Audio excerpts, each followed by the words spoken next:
Hi, I'm Igor Berman. I'm a software developer at Vbrick, and I've been working on connecting our product to the ServiceNow application. I'm going to talk about how we connect ServiceNow and Vbrick to give your ServiceNow users access to Vbrick's secure enterprise-grade video and webcasting platform. The connection uses a JWT or JOT to establish trust between ServiceNow and Vbrick. Once this connection is established, Vbrick can issue access tokens for individual users to view videos and webcasts. To start the configuration, log into your Vbrick Rev system. Click on the gear icon in the upper right corner, then System Settings and User Security.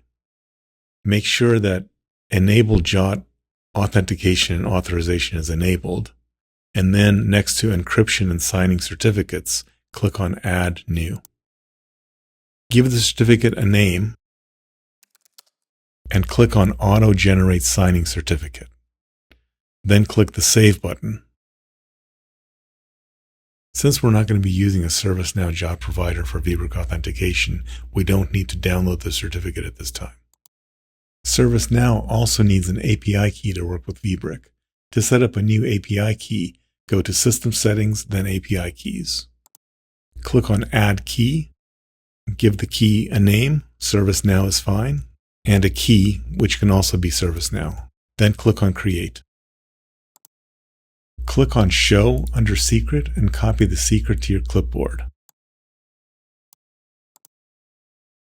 To make this easier, I'm going to paste this into a text edit document because I'm going to be copying and pasting several different things.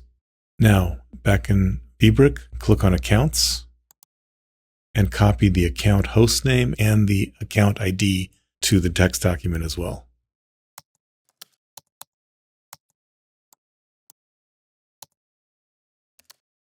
Now I'm going to go back to ServiceNow, click on Application Scope, and change your application scope to Vbrick Video. Under All, I'm going to search for Connection,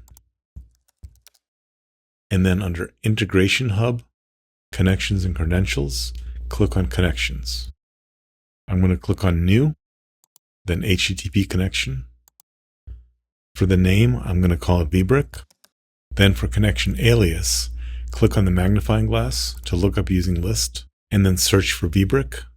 You'll see that at the very bottom on my list, I already have xvbrs vbrick vide.vbrick alias.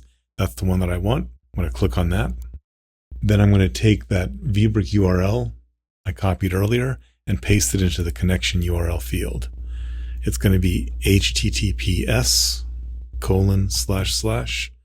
followed by the URL that I copied. Then click on Submit. And you've got the HTTP connection created. Now to set up the Vbrick application, I'm going to go back to All and type Vbrick. You'll find Vbrick Video, and under that, Setup Properties. There's a space here for the Vbrick account ID. I'm going to copy and paste that from my document.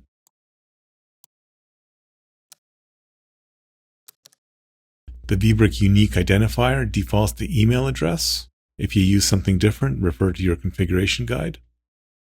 I need the name of the JOT key that I created in Vbrick. We called it ServiceNow. Then I need to add the name of the Vbrick API key, which we also called ServiceNow, and the Vbrick API secret, which I'm going to copy and paste from the document. Then click on Save. And that completes the security configuration.